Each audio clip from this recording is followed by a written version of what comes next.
Hello, and welcome to the bonus episode of this week's FYI on SEX, baby. The first thing we're going to look at is why you should leave your socks on. I thought this was something that we only saw in porn movies. Oh, I mean, I've never watched those movies in my life. I swear to God. Oops, you caught me red-handed. Or should I say white-handed? Oh, and by the way, leche is not milk. We call it cum, or semen or sperm, if you would like to use the scientific terms. But why should you leave your socks on? Well, if you want to orgasm, it could help you out a bit. Forget about the lingerie. It's all about the socks. SOCKS. Did you catch my joke? SOCKS? SOCKS? Spell the word socks. SOCKS. Oh, you're getting all kinds of entertainment this week, singing, jokes, and you're even learning English. Well, according to some research that was done at the University of Groningen, I don't know if I pronounced that correctly, no one is sure exactly why this works. But there is a theory that when you are totally relaxed and anxiety-free, it can interfere with your ability to really get into sex. I guess it all boils down to, if your feet are cold, well, it's going to be harder for you to get comfortable, to kick back and relax, something that's really important to be able to reach an orgasm. You've got to be comfortable. You can't be stressed out or feeling uncomfortable because your feet are cold. Oh, and to have cold feet means that you're having some doubts. The other thing I told you we were going to look at is, does size really matter? Well, when it comes to pleasure, penis girth is more important than length. That means how thick it is, not how long it is. I know all the time everybody's saying, oh man, I got 12 inches. And then that's when your wife says, well, maybe you need glasses. Or maybe you're using the metric system. But the only one who cares about how long it is your other buddies, fellas. The guys you have a bromance with. Tus colegas que les quieres del alma. I love that word, bromance. Women are more interested in girth or width. And I'm going to try and give you the scientific explanation explained by Nicole Prouse. She's a PhD. She said the vagina mainly is covered in stretch mechanoreceptors, which means that girth or width is a more important aspect of the penis for women on average. So it hits a lot more receptors. Aha! But as we said before when we were talking about erogenous zones, the penis and the vagina are not the only erogenous zones. They account for less than 10% of the erogenous zones on your body. The entire body is capable of arousal, and when you get aroused, it means you get hot and bothered, you get turned on, pleasure, and stimulation. It's not stimulation, it's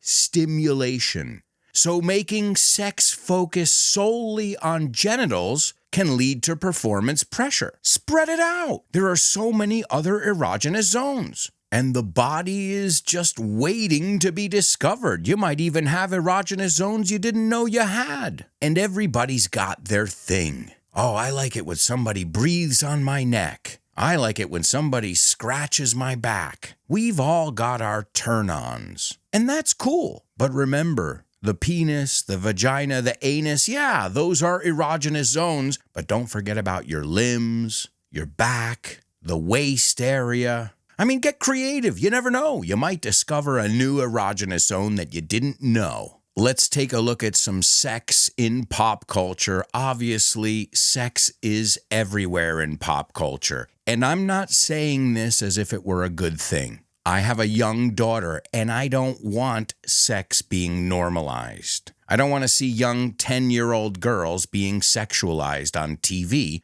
during prime time. So even though we're going to talk about some of these movies, this is all for adults. None of this is appropriate for children under any means, says the guy who showed The Hangover to his niece and nephew when they were under 10 years old. Okay, I wasn't a parent yet. I wasn't thinking right. Hey, my wife was there too. They loved the movie, but perhaps they were just a little too young for it. But sex has a place, sure, in adult movies.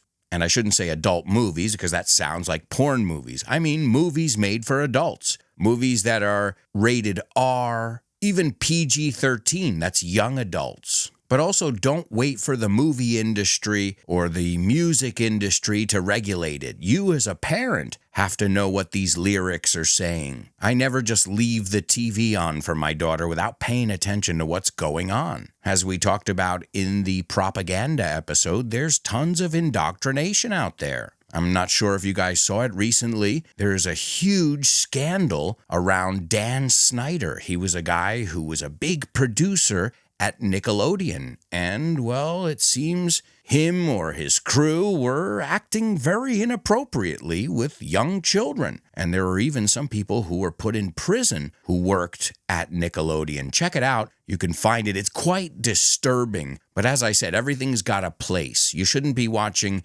Basic Instinct with your kids. Now, I love that scene. Sharon Stone knew how to turn on the whole world when she opened her legs and she was sitting in that chair, smoking that cigarette with that skirt on. We all know the scene we're talking about there. Another one that focuses on sex is Eyes Wide Shut. I have to admit, I haven't seen that one. The next one I love because I feel like it's a movie that takes you into another world and it also takes you into another generation. It takes you into the 70s, the music, the costumes, and Mark Wahlberg does an awesome job. It's called Boogie Nights, and it's about the porn industry in the 1970s in the United States, in California specifically. Then there's The Piano Teacher, which is one of these erotic thrillers. Last Tango in Paris with Marlon Brando, which is another classic one. I know that scene is very, very controversial, and I've never seen it. I've never been into erotic thrillers too much. I know 9.5 Weeks, that's another one on our list here. 9.5 Weeks was a popular one when I was a kid, and that was just a lot of sex going on in that movie. Then you've got your sexual comedies, more your rom-com, sexual coms, and I'm talking about American Pie. If you want to go back to the 80s, you have Porky's, where a lot of the jokes were sexual innuendo. You've also got The Secretary. You've got 20 Shades of Grey, or whatever it's called. You've got Brokeback Mountain, which was one that brought a lot of attention to homosexual relationships. I have to admit, that's another one I haven't seen. If you're noticing, this isn't really my genre. Hey, I like talking about sex, but I'm not into these kind of movies. And the last one we'll look at, I'm sure you can add your own to the list, is Nymphomaniac. And a nymphomaniac is somebody who's addicted to sex. They can't get enough. And you can also shorten that to nympho. Somebody who wants to get lucky all the time. Do you recognize that one? Now that we're going into music, I figured I would look for a musical segue. She's up all night to get lucky. I'm up all night to get lucky. She's up all night to get some. To get lucky or to get some means triunfar, mojar, as you say in Spanish. Which, by the way, we don't say, I wet last night. We would say, I got lucky. I got some. Hey, is anybody remembering their single days in these episodes? This next song, oh man, I used to get pretty turned on by this video, I've got to say. Let me sing the song and see if it rings a bell. What a wicked thing to do. Make me dream of you and I wanna fall in love. It's Wicked Game. If I'm not mistaken, the guy's name was Chris Isaac. But I don't care about the guy. It was the woman who was in the video with him, making out and rolling around on the beach. Oh my God.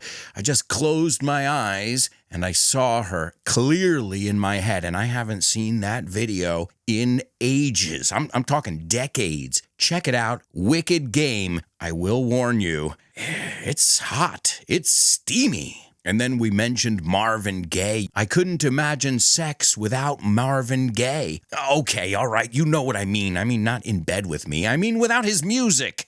Oh, man, get your mind out of the gutter, guys. I think you need some sexual healing. When I get that feeling, I want sexual healing. Get up, get up, get up. Then there's another one called Birthday Sex. And that's about a guy getting birthday sex. If you like this kind of music, then you might have heard the word booty call. A booty call is when you call somebody for sex, for some booty. Hey, we've gone over a lot of different euphemisms, and there are more to come. You've even got ones from Rosalia, hentai, and one that I used to love. And at first, I didn't realize it was about sex until I listened really carefully. Come on, baby, make it hurt so good. Sometimes love don't feel like it should. You make it hurt so good. And what I just did there is, that's a grunt. Hey, it's another word associated with sex. You've got grunting. You've got moaning. All right, hey, that's an easy way to explain the word without having to give you another word. I summed it up with a sound. To moan. Oh, yes. Oh, I know you guys are getting turned on right now. And what about AC/DC? I think 90% of their songs have to do with sex. You shook me all night long. Yeah, you shook me all night long. Me agitaste, me reventaste toda la noche. I mean, just look at the lyrics here. Taking more than her share, had me fighting for air. She was taking more than her share. Cogía más de lo que le pertenecía. She had me fighting for air. I couldn't breathe. She told me to come, but I was already there. ¿Lo has pillado? She told me to come, but I was already there. Me dije que viniera, que me corriera, pero ya estaba ahí. 'Cause the world starts shaking. The walls start shaking. The earth was quaking. My mind was aching. Me dolía la cabeza. And we were making it. And you, sing it. Shook me all night long. Again, if you want to hear sexual innuendo, all you have to do is listen to AC/DC. In our dance episode, we looked at the song, I've Got Big Balls, She's Got Big Balls. And there he's using the euphemism of pelotas, pero también galas. If you want to see the ultimate sexual innuendo, check out I've Got Big Balls by AC/DC. And then you'll find they've got a lot of other songs like that. The song The Jack. She's got the jack. She's got the jack. AC/DC fans, you are about to be let down here. Do you know what the jack means? Gonorrhea. Yeah, that's right. And a whole lot of Rosie, I won't even get into it. AC/DC fans or hard rockers in general, you've got a plethora of sexual innuendo in AC/DC. And don't forget about George Michael. I want your sex, sex, sex. I want your sex. And even in the song Faith. Oh, well, I guess it would be nice if I could touch your body. I know not everybody has got a body like me. George Michael, oh man, didn't they catch him masturbating or having sex in a public bathroom? Something like that. He was a horny little fucker. And don't forget about Donna Summer. I love to love ya. Any soul music, anything from that era, there's always a double meaning. And some of them were just straight up about it. I mean, Madonna never tried to hide her sexuality. She's even got a book called, you guessed it, Sex. And you can't talk about sex without talking about Barry White. There's another one, the soundtrack of sex. Prince also has a song called Get Off, que es bájate, but also to get off means to come, correrse. So it's all over music and movies and even art. In every museum you go to, you'll find some pieces where people are really copping a feel, metiendo mano. Let's talk a little bit about the dark side as well. There is such a thing as a porn addiction, and it's not just about a porn addiction, because that's bad as it is, but it's also all the other industries that the porn industry fuels. So there's a lot of illicit money, there's drug trafficking, there's human trafficking, even weapons. And so we've got a serious problem over there when a young person can earn a better living on OnlyFans than becoming an engineer. So society, I think, again, we're paying the price of over-sexualizing everything. And believe me, I'm a sexually liberal guy. I'm a super freak. I'm super freaky. I'm a super freak. A super freak, or really a freak, is somebody who wouldn't mind trying anything. They're open-minded in the sack, in bed. But I also think that there's a line. Is it good to have porn available at your fingertips? I mean, endless amounts of it? Because remember, there are people that are making that, and many of them are being exploited. And as a father, I don't even want to think about the implications of that. So even though we joke around, oh, the porn websites and, porn stars, sometimes we put them on a pedestal, I think we've gone too far. I think we've really got to take a look at ourselves and our addiction with porn and our, wanting to sexualize everything, even children. Again, that's where I draw the line. And again, I'm not prude, guys. I've never been considered prude. Quite the contrary. I'm a super freak. All right, I'll stop singing for now. Oh, and how can I forget Pillow Talk? Pillow Talk is a song by Zahn, and also Pillow Talk is how we say bedroom talk. When you talk dirty in bed, it's called Pillow Talk. To whisper sweet nothings in somebody's ear. You've also got a new word that didn't even exist when I was a kid. That's sexting. And sexting is texting people sexual messages. Hey, whatever floats your boat, whatever turns you on. We'll take a look at some more vocabulary over here that has to do with sex. You've got bareback. That's how you ride a horse when you ride a horse without a saddle. It also means having sex without a condom. You've got a lot of acronyms like BDSM, which is bondage, discipline, dominance, submission, and sadism, and masochism. Oh, there's a lot of stuff in there. I get confused when there are too many letters. We talked about oral sex before. Well, you've got a blowjob. A blowjob, you can also say to go down on someone.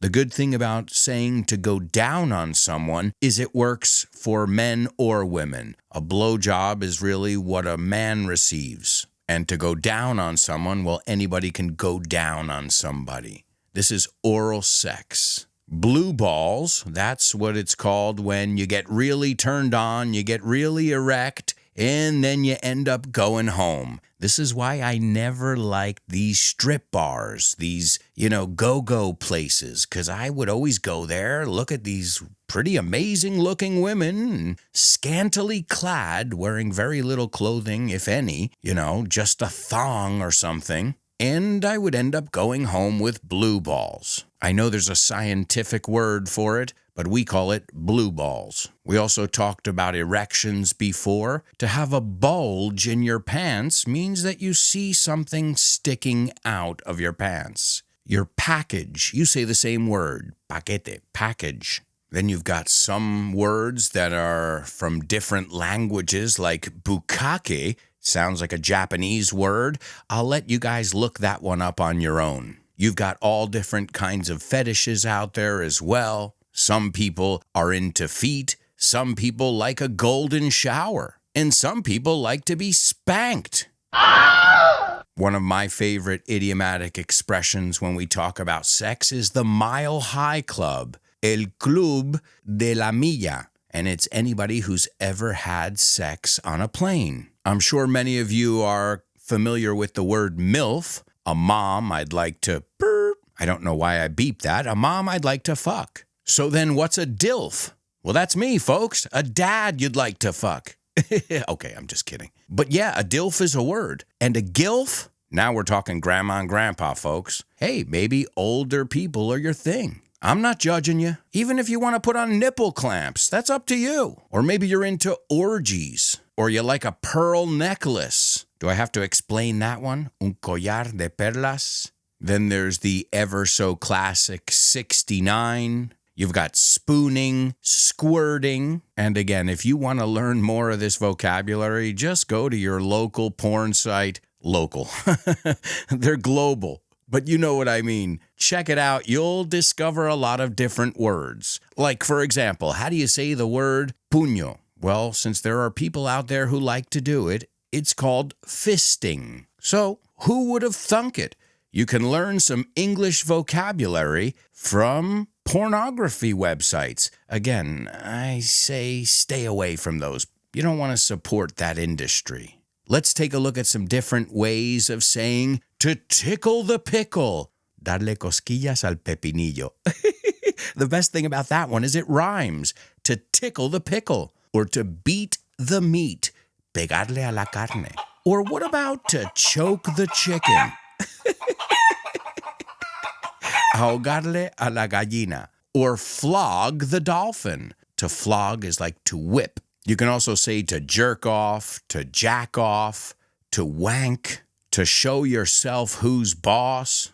And it reminds me of the movie There's Something About Mary, when he's about to go on the big date with Mary, and his friend asks him, well, did you jerk off before the date? And Ted doesn't understand what he's talking about. And then his best friend explains it to him. And he uses a lot of the euphemisms we just listened to. Let's listen to this awesome scene from There's Something About Mary. I don't feel good. I feel nervous. I really feel nervous. Oh, come on. Relax. Relax. You been to the cash machine?